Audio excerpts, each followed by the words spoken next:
In this video, we are going to build on the HTML knowledge that we acquired last time and learn about CSS, or Cascading Style Sheets, which will allow us to control the visual appearance and layout of elements on the page. So one word of warning as we go into it: HTML, hypertext markup language that we learned about last time for representing content of our page, is pretty simple as a language. There are only a couple core concepts that you really need to get, and then you sort of get all of HTML. Of course, you'll have to do some Googling when you encounter new HTML elements, but it's pretty consistent, pretty easy to pick up. CSS is a different beast. There is more going on in CSS because there are more things that you can control. CSS is about styling and laying out everything that's on your page. So it kind of opens up a lot of complexity. So in this video, we're going to start learning about CSS, and I'm going to try and give you the best primer that we can in a short amount of time. But keep in mind that there are more concepts here. We're not going to get to cover all of them, and as we're diving into JavaScript and building our web application out, we will backfill CSS as we need to sort of introduce new concepts. So let's dive into it, and let's break down this name, Cascading Style Sheets. So let's start here with style sheets, which just means we have documents that control the appearance and layout of elements on the page. And I have some example CSS down here that is a rule that applies to all H1 elements and says that they should all have a text color of red and they should all be center aligned. So that's a pretty general example of CSS. And it's going to have the structure. We'll unpack that later, but it controls the appearance, like the text color and the alignment. Cascading up here, this refers to how rules get applied when more than one rule applies to the same element. So I'm just going to say how rules get applied. So there are a lot of situations where maybe you have a couple different rules that all target the same element, and one of them here sets the color to red, another one sets the color to white. So cascading refers to the set of rules in CSS that are evaluated to determine which color eventually wins and gets displayed on the page. So we're not going to dive too deep into the cascading side, but just know that that's out there. We're mostly going to be dealing with the basics of appearance and layout. So like with HTML, I'm going to throw some of the general principles down here. So with HTML, we saw tags, nesting, attributes. With CSS, we're going to be talking about selectors, which are how we apply rules to specific elements, how we select elements on the page to style them. Declaration, and a declaration is an individual rule like our color white up here. And then we'll kind of touch on the box model, which is the underlying model for all of the elements on the page. All of the elements are boxes that have certain properties associated with them. Okay, so let's switch over to Visual Studio. And what I have opened up here is just a copy of where we left off last time. So make sure that you are putting your projects somewhere on your computer where you'll keep track of them. Here I have this application design folder where I'm going to put each project in by week. So in this week I have the HTML demo, and then I have a copy of it that I'm working on here for this video, the CSS demo. And all I've done is just dragged this into Visual Studio to open up the folder so that I can see my index.html, about.html, and my images folder.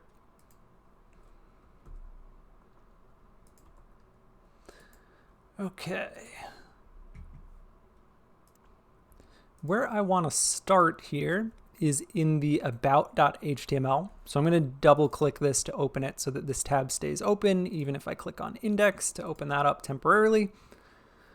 So about.html, there are a couple ways that we can put style in here. And this first way that I'm going to show you is directly putting style on a specific element. It is not the way that I recommend that you do this. we're going to quickly shift into another way, but I want you to at least know this is possible because you might see it online and you'll certainly see it when we dive into React. So one way that we can do this is that there is a style attribute that you can set on any element on your page. So you can set style equal, and then you just put in a CSS string here.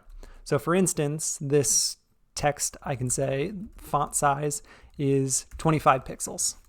And then if I go ahead and open Live Server, so remember, we can do that down here. We can right click on the file, open in Live Server. We can right click over in the sidebar, open with Live Server.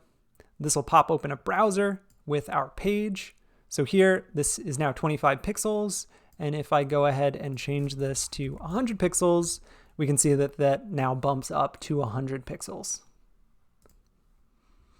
Okay, so that's our first set of style that we've written. Don't recommend doing this as a general practice, that there are usually better ways to write our style. So what I'm going to do is just remove that, and I'm going to show you the other way that we can inject some style onto this page, which is if I come up to the head, remember the body is the content of the page, and the head up here is meta information about the page.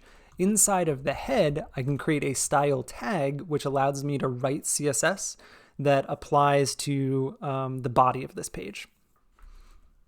So for instance, if I wanted to, I could grab the body element and I could set the font dash family to be monospace. Give it a save, flip back to the browser, and we can now see that all of the text is rendering here in this code looking monospace font. Let's add a couple more rules and then we'll start to unpack these rules. So we've got font family here. Let's do font size, and we'll say that the body has a font size of 20 pixels. We come back and we can see the whole page has bumped up in size. And actually, if I were to bring these side by side,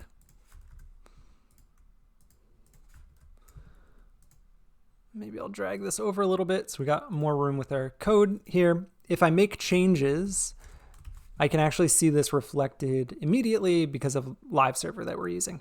So let me set that back to 20. Let's set the background color of the body. With these CSS properties, Visual Studio is going to try and autocomplete with some examples of values that it knows are valid. So here, I'm going to say the background color is black temporarily. And then what I can do is in Visual Studio, if you hover over a color that it recognizes, it'll give you a color picker. So maybe I didn't want black, but I just will throw it in there so that then I can change this using the color picker and have a visual way to set the color. And then with the background color being dark, I could set the foreground color to be something light, like white here, so that we can actually see it. And let's add a separate rule here that applies to H1 elements that are on the page. So our H1 is the element that says about me. What I'm going to do with that H1 is do text decoration underline, which will add an underline. And actually with text decoration, there are a couple of things that you can specify. So if I said dotted underlined, that gives me a dotted underlined instead of the default, which would be solid underlined. So let's go back to dotted. Again, don't worry too much about these magical property names and values that I'm pulling from my head. I will show you how to find those. What I just wanted to do here was have a couple rules on the page, so we can now dissect these on our whiteboard. So what I'm going to go ahead and do is grab a screenshot of this and bring it over here to the whiteboard. And let's move some of this stuff over. Whoops.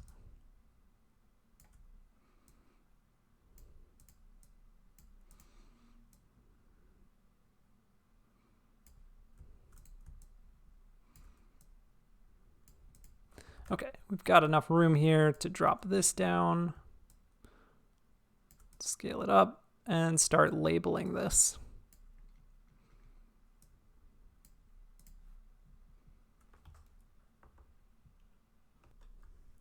So each of these blocks is called a rule.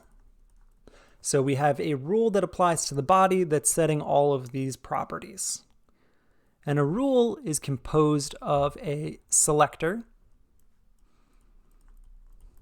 In this case, the selector that we're using is called an element selector. We'll see a couple other selectors later, which allows you to just say, I want all of elements that are body, or here I want all the elements that are h1, and I want to apply this rule to them. Then what we have is a declaration block. So this whole thing from the starting curly brackets to the closing curly brackets is a declaration block. Whoops. And then our individual lines within a declaration block, like our color white, this is called a declaration.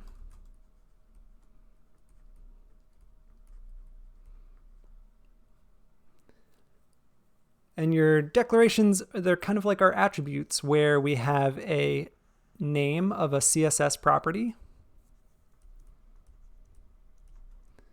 Then we have a colon. Then we have a value. And then we have a semicolon to end that declaration. So it's a lot of terminology, but it's kind of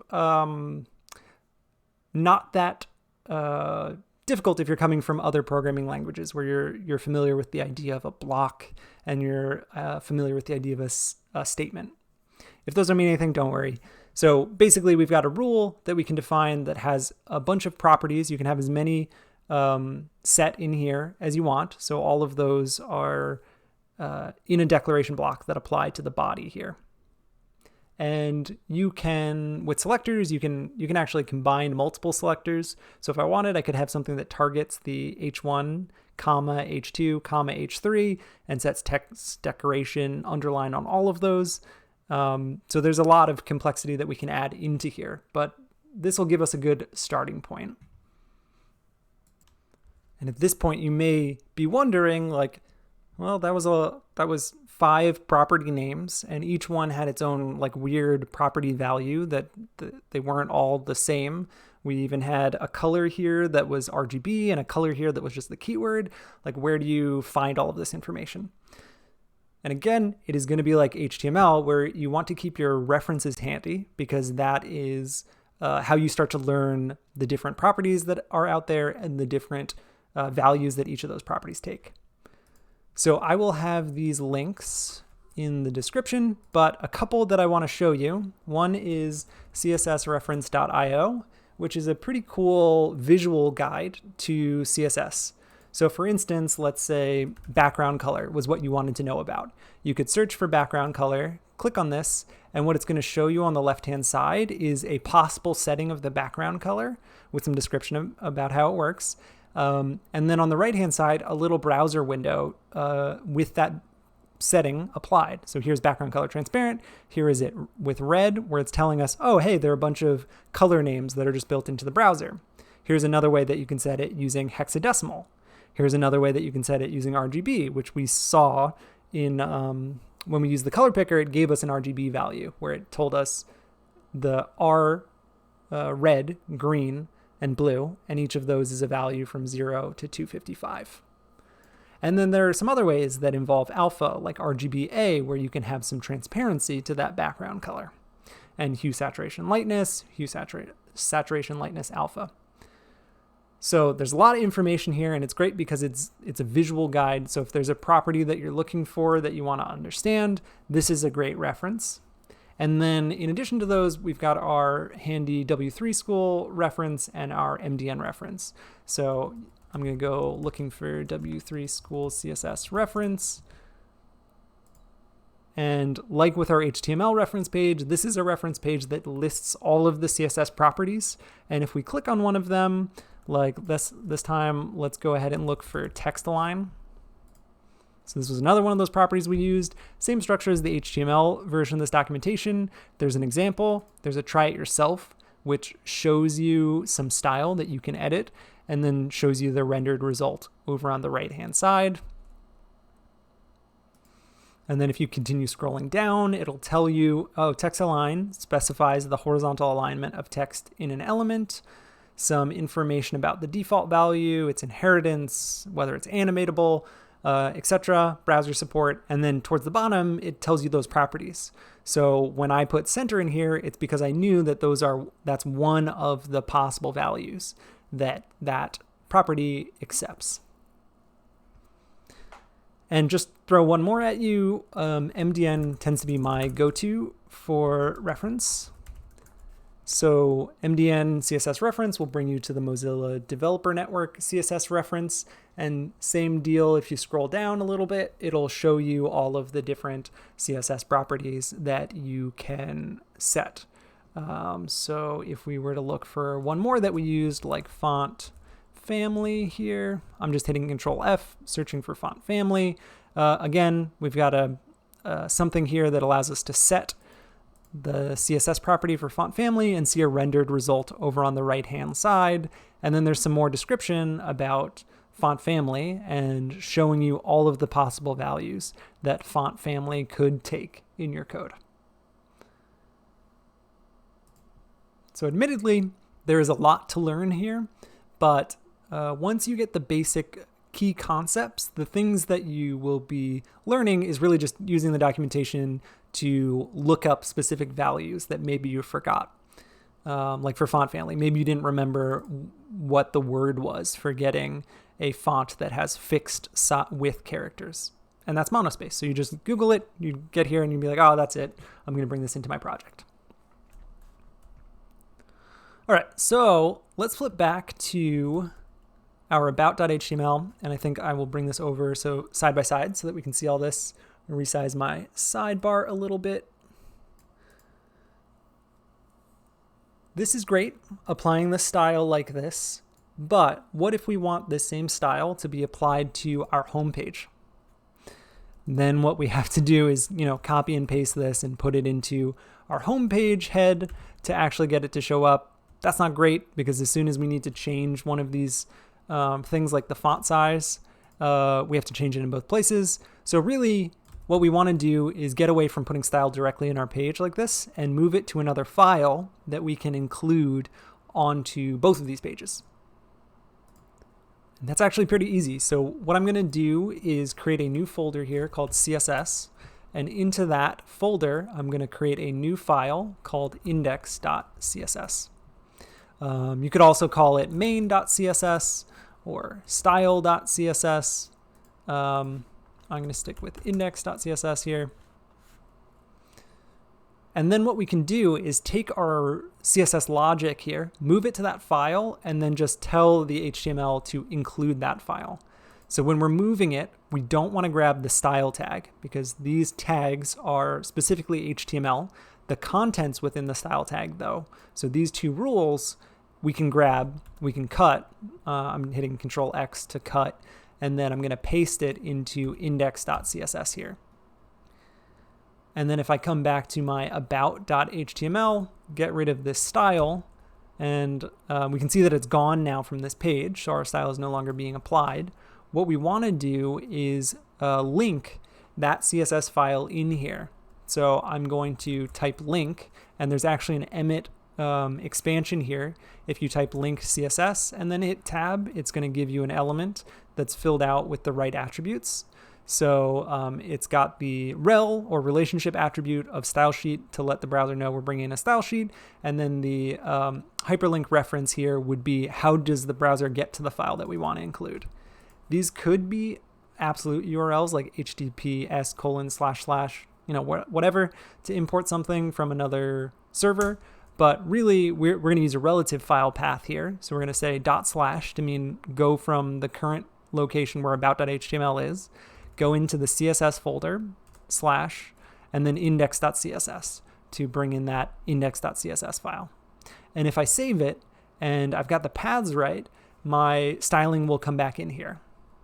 And the great thing is that if I copy this line, and I'm going to go back to my home page, and I go to index, and I just paste this in here, now the same styles are being applied to both index.html and about.html. So this way is generally how we're going to write our styles. We probably won't put them on inline elements. We probably won't put them in a style tag. We'll usually put them in an external file. And then by convention, I like to keep my files organized. So I like to have my images in a folder, my CSS in a folder. When we get to JS, JavaScript, we'll have that in a folder. Right now, it doesn't make a ton of sense because we only have one of each, but as your projects expand, you'll have more CSS files, more images, more JavaScript files. You kind of want to keep those organized in your project. Okay, so I'm going to switch back over to my index.css, and we're going to start changing some of these rules. So I'm going to go back to my About page. And let's actually start with, at the top of our file, putting in a comment. So Control// in Visual Studio is the hotkey for comment. CSS comments are a little bit different than our HTML comments. They start with /* and with //, and anything between those two comments is ignored. So let's say CSS comments are a little different from HTML comments. If I give this a save, none of this is code that is executed by the browser. This is completely ignored. Same deal as HTML comments and comments in other programming languages. Let's add a new rule here. So we are selecting the HTML element, and it is common in CSS to actually, instead of applying font size to the body, apply it to the HTML element. So I am just bubbling this line of code up by hitting Alt and then the up arrow, moving it here. And then for font size, maybe we'll bump this up a little bit. And let's add one more. One of the things that's annoying about this page is that it doesn't matter how big the page is, this content is always on the left side. And maybe what I want to do is have this content be centered in my window. So what we can do is say the width of the body is equal to some amount. So we might choose, say, 800 pixels. And then we can use a hack here. Well, it's not really a hack, but it's part of the CSS language, and it's a little confusing when you learn it. At the beginning, if we say margin 0 auto, this basically means distribute up any white space around the body, which is 800 pixels, so that the element is centered. So here, if I take my page and resize it, we can see that that body element is centered on the page. It's 800 pixels wide. And maybe what we'll do is, because we don't have a ton of content here, I'll shrink the width to maybe 650 pixels.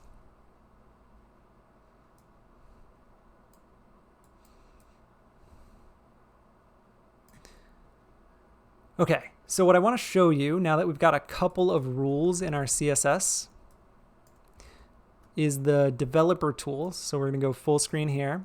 I am going to open up the developer tools. There are a couple ways to do this. You can go to More Tools, Developer Tools, Control-Shift-I, or F12 on Windows. You can also right-click on the page. Inspect is also going to open up your developer tools. So when we are in our Elements panel, we learned that this window over here showed us the elements, the sort of HTML that the browser has built for rendering. And we saw that if I click on or hover over any of them, it's sort of showing us where it is on the page. Now we can see on the right-hand side that actually there's a Styles tab here in this right panel that tells us what CSS rules are applied to the element that I have selected. So if I click on HTML, we can see that font size that we just set in index.css. And one note here is that depending on how big your developer tools are, this styles panel will either be down here or it will be over on the right-hand side. And with the developer tools, if you want, you can actually pop them out so that they are no longer docked in the browser and you have them in a separate window. I tend to like to keep them together with my browser window, like we're doing here. A couple of really powerful things about the developer tools: we can change some of these styling features without changing our code. So if I come in here and I change the font size to 30 pixels to play around with it, that has not changed anything in my code. If I flip back to my CSS, this is still 22 pixels. We are just manipulating the style in memory of the browser. And actually, if I go back and change something about my code, like I change the width to be 700, what's going to happen is this will trigger our browser to refresh, and any of those changes that we made in the styles view over here are gone. They're blown away. So this is really useful for testing things, like playing around with the font size to get it just how you want, but is not good for saving those values or committing them. So make sure that if you're manipulating things in the styles, before you're done, you go ahead and copy those values and bring them back over to your CSS. So here, maybe I liked 22 for the font size, and maybe what I want to play around with is different colors for the background color. So you can see we get a color selector here, and I can play around and maybe lighten up that background color slightly, or I could shift it from purple to blue to green, whatever you want to do here. This is just really useful for being able to play with those CSS values and do some sort of live design tweaking. A couple of other things you can do here. You can toggle rules on and off. So if I wanted to get rid of that background color setting and get rid of the color setting, that's as easy as clicking these check boxes. Again, remember, these are not changing our CSS. So our file still has all of those things in it. It is just temporarily in memory disabling those rules so we can play around with them. This also shows you one of the properties of CSS called inheritance. So I have my body element selected, and we can see down here it's saying inherited from HTML this set of styling. So this font size of 22 that's applied to the body is actually coming from the fact that we put a font size on the HTML element itself. So if I come down to like a paragraph element, we can see that it also inherited, a paragraph element here. Now we've got it. It's also inheriting that font size from the HTML element. And inheritance, you'll sort of pick up which properties are inherited and which aren't. You can also look up references, but things like font size are inherited.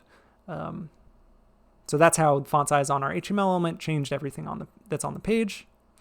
The other thing that you can see with this view is rules that are overridden. So let's see if we've got any here that are overridden.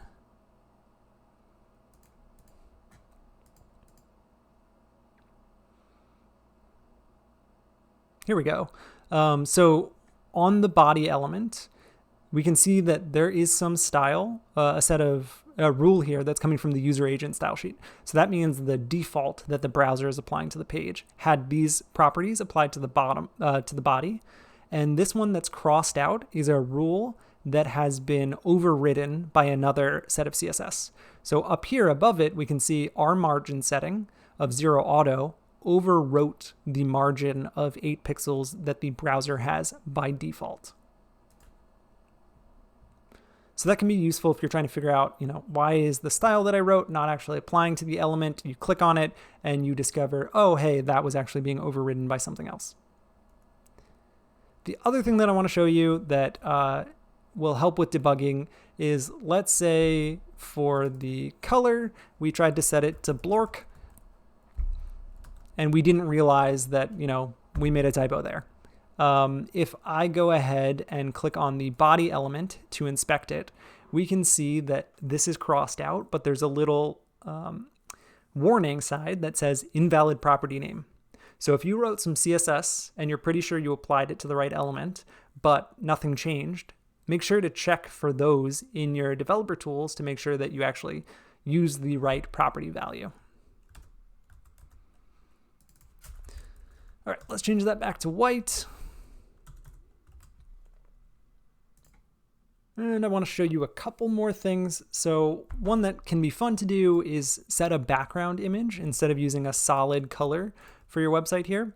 So there is a site called Subtle Patterns. If you Google it, the first result will come up from TopTal, and it's just a bunch of different repeating background images that are made so that you can easily set them to the background on a web page.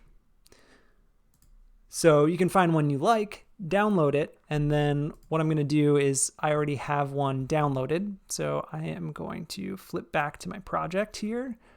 On my other screen, I am going to pull up File Explorer where I have that downloaded. So I just have a subtle background here that's dimmed a little bit. It's just a bunch of colored shapes. And I am going to drag that into my images folder. So the file is called memphiscolorfuldim.png. And then what I can do is, let's bring this side by side with the browser again. Oops.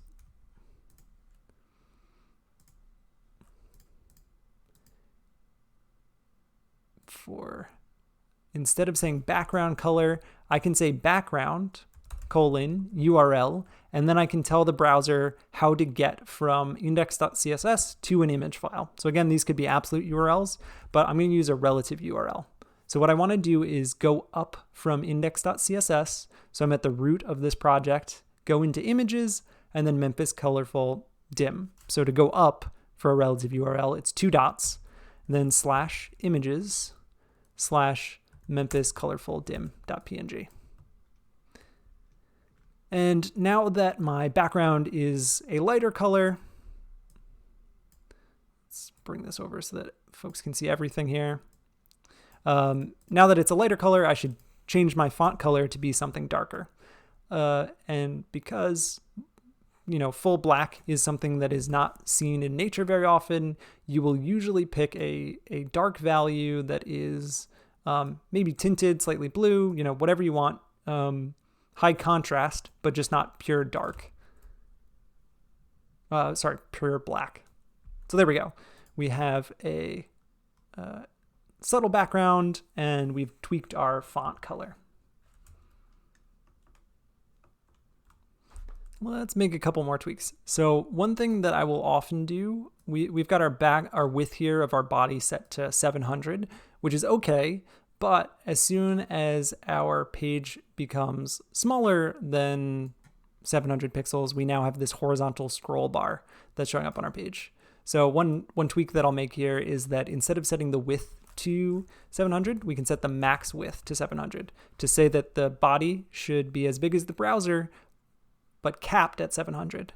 So now if I resize the browser down, we don't have that scroll bar. The body is just set to be as wide as the browser is. And as we bring the browser wider, the body is capped at 700. It doesn't grow to be the full size of our window here. All right, next thing, let's look at this font family setting, and we'll use our reference page. So let's use, since we have it pulled up, Mozilla Developer Network reference for font family. And we can see a couple of different settings here. So we can see that you can pass in font names. This one is not in quotes. This one is in quotes. And you can also pass in these generic declarations. So sans serif tells the browser to just pull whatever sans serif it has as the default. Serif tells it to pull a serif font. Cursive, same thing. And you can also see that with these rules, you can specify multiple. So this is really important because if I say Georgia and we load this on a computer that doesn't have the Georgia font installed, then it needs to know what font to load instead. So you will often see your font paired with one of these keywords like Georgia serif for serif fonts, here Gil Sans, and then sans serif as the default.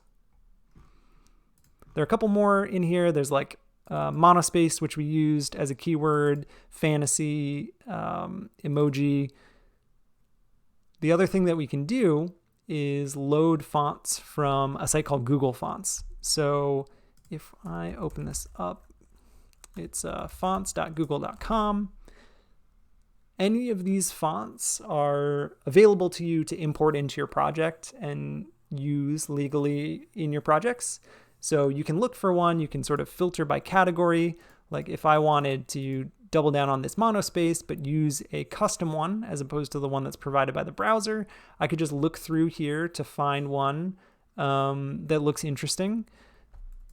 And then once I've selected it, what I can choose is to select this style, and it'll give me the syntax to import that into my project. We can either link or import in our CSS. We'll unpack this in a second. This just tells you how to get this asset into your project, and this is how you set the font family. So again, you can see it's setting the name, and then it is giving a fallback of monospace. So I think I'm going to get away from the monospace, and I am going to use, I'm going to search here for PT, and I'm going to reset this so that I can see PT Sans. This is the one that I want to use in my project. It has a couple of different styles here. So over on my sidebar, I'm going to go ahead and remove the one that I added here. And then I can click the styles that I want to include. And generally, fonts are designed at multiple weights. So you can have lighter fonts, bold fonts. So I'm just going to grab, I think, a regular, an italic, and a bold font to bring into my project. And maybe I'll bring in the bold italic. The more that you add, the more that has to be downloaded to the user's computer. So you kind of want to choose just the ones that you need. For starting off here, we're not too worried about optimizing. So I'm just going to grab all 4 of these. And then over in my sidebar, I'm going to flip over to the @import syntax. So this is telling me, you can see the style tag is telling me that this is CSS code. So what I can do is copy this, flip back to my project, and at the top of my CSS file, paste that in and import it. So what this does is when our CSS runs, it goes off to Google, this hosted asset here, which actually is a CSS file that has PT Sans set up. So we can see some of the font weights here that have been added. So we had a regular 400 font weight, we had an italic 400 font weight, a regular 700 font weight, a italic 700 font weight. So it's not super important that you understand those, but that's how we're getting those different font weights from Google. So that's part 1, is making sure those assets are imported. And then the second part is we can grab this CSS rule, and in place of saying font family monospace, I can say font family PT Sans and specify my backup. So if PT Sans doesn't load for some reason, like Google servers go down, go ahead and use a sans serif font, whatever the computer has installed. So here we've got our new font loading. It is a sans serif, so there are no serifs on these letters. And that's looking a bit better. Whoops, let's get this side by side.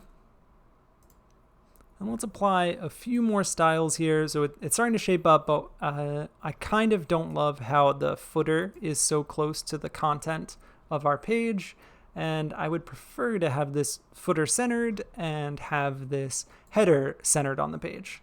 So if we think about our HTML, I could grab this header element using an element selector and just use text-align center to center all of that. And we could do the same thing with our footer to center everything that's in the footer.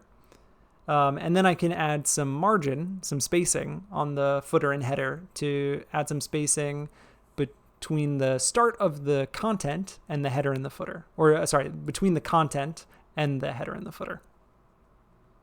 So if I flip back here, I could style my header and text align center.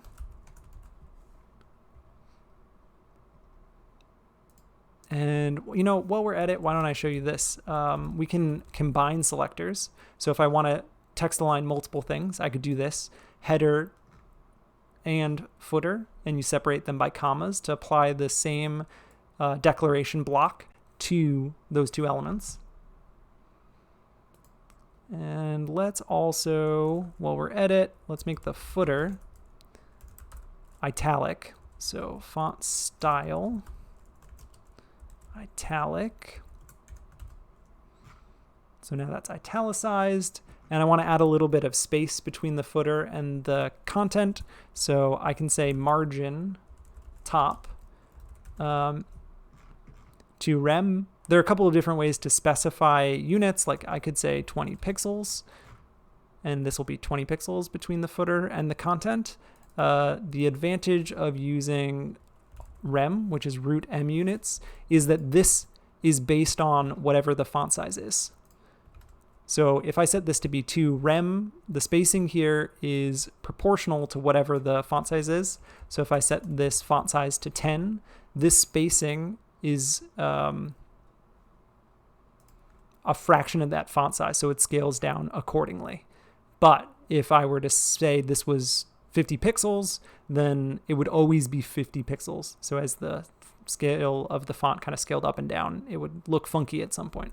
So I tend to like to use rem where possible for a lot of sizing things. And let's also add a margin bottom. So this would be space below the header of 2 rem, so that we've got equal spacing on the bottom of the header and the top of the footer. Okay, so that's looking decent, and we should see the same thing applied here on our home page. The last thing that I sort of want to talk about are different types of selectors. So right now we have used element selectors to create our rules, so we're always applying it to all elements that are on the page. This has worked okay for us in the beginning here, but if we go back to our page, and let's say I just wanted to boost up the size of our emoji at the top of our page, our little logo here. If I targeted span, that would mean that everywhere on our page where we used a span would be this different font size, which in general is not a good strategy. Span is something that you would use often throughout your page, so if you bumped the font size up to 50, you'd have a lot of wacky things happening. So one other type of selector is an ID selector, and this has 2 parts. So you can give your elements an ID attribute, and this is just, you're sort of giving it a variable name, a way to identify this later. So I could call this logo, or I could call this nav-logo. And by convention, or one of the conventions that we use in CSS is to name our IDs and classes, which we'll see in a second, using kebab case, where all of the letters are lowercase and there's a dash between them. You will sometimes see projects that don't use this, but this is a popular one for CSS. So once we've identified this element using nav logo, we want to take this exact name that we've created and we can start applying some style to it. So if I come back here and I type in hash nav-logo, this allows us to select the nav logo specifically and apply a rule only to that element. So for instance, I could change the font size of that to 2 rem to bump this up quite a bit.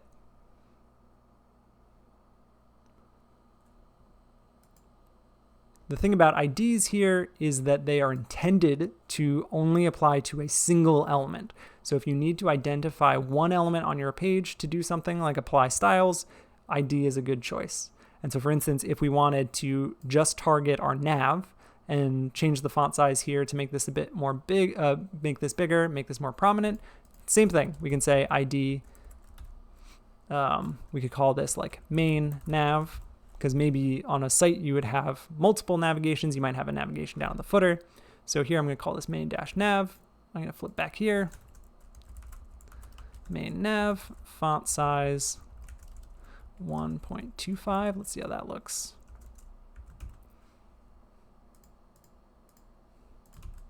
And this is looking decent. You can see that as I flip back to my home page, some of those styles aren't being applied because we don't have these IDs set up on our index.html. So ID is nav logo. ID is main-nav. And if I save that and go back to the home, now we are applying those styles correctly on the home page. So the other type of selector that I want to introduce is the class selector. So ID, that is for situations where you want to target one element on the page, and class is a similar thing where we're sort of giving ourselves a hook on an element giving us a variable name for an element, except that it is meant to target multiple things on the page. So for instance, if I wanted to target this UL and this OL and apply some different styling to them, I could create a class name of emoji list here and a class name of emoji list here to define some CSS that's going to apply to both of these elements. And while we're at it, I'm going to go ahead and I'm going to change this OL to a UL. And in Visual Studio, if you click on your tag and then you hit F2, this will bring up a rename menu. So I can change that easily to UL. And let's add, for demo purposes, another UL on our page, some other stuff. Okay, so pretend, we've got a website, it has 3 lists on it, and only 2 of those lists do we want to apply some particular styling to. So this is where the class comes in, where we apply the same class name to both of these ULs. We leave it off of this UL, which means that now in our CSS, if we come back and we say dot emoji list and do something like list style Armenian, that is changing the style of bullets that we're using for these elements, but not for our other list. So with list style, you can look up the documentation to see different ones, or if I hit Control Space here with my cursor inserted after list style, we can see ones that are available to us. So we could use alphanumeric or alphabetical. We could use Roman for these, and we can actually turn off the list style to remove it. So I want to show you a slightly more complicated selector, and that'll be where we end for this video. So here I am removing the list style so that I can actually insert an emoji here next to each of these using a more complex selector. So here, if I say emoji list and then I say something like LI, and I'm just going to put in, let's do font weight bold, just so that we can see something happen on the page. This is selecting all LI elements that are descendants of emoji list. So any LI element that's a child of the emoji list gets selected. So this one, this one, this one, this one, this one, this one, this one, this one, but not these 3.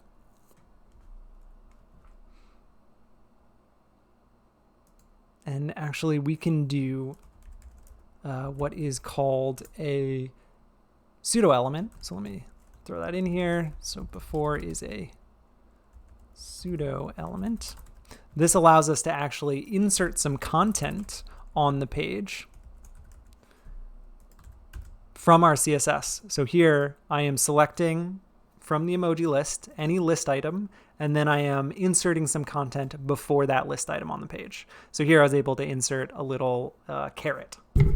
And I can replace this with an emoji. So I'll bring up my emoji keyboard with Windows period, and maybe I look for like a pointing finger, drop it in, and then I could say, let's do padding right 0.25 rem. I just want to add a little bit of space between the pointer and the text. Maybe bump that up a little bit.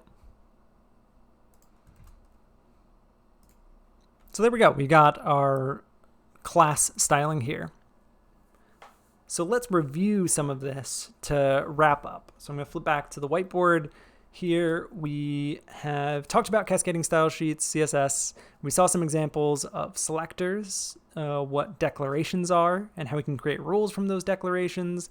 We didn't really talk about the box model. We'll have to talk about that later.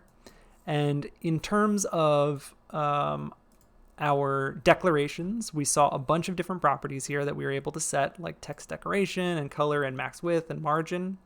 All of those, it's just a matter of pulling up the CSS reference and getting familiar with the types of settings that you can set. So if you don't know text decoration, well, you can pull that up, and by pulling up the documentation, you would learn that you could make it solid. instead of dotted. In terms of our selectors, we started off with element selectors, which are really simple ones that allow us to change the styling of all of an element of a particular type. And we're even able to join those together to target multiple elements, which got us pretty far for putting some base styles on the page. But then we had to dig into other types of selectors. So we learned about the ID selector, which is for targeting one specific element on the page. And the way that you set these up is by adding that ID here.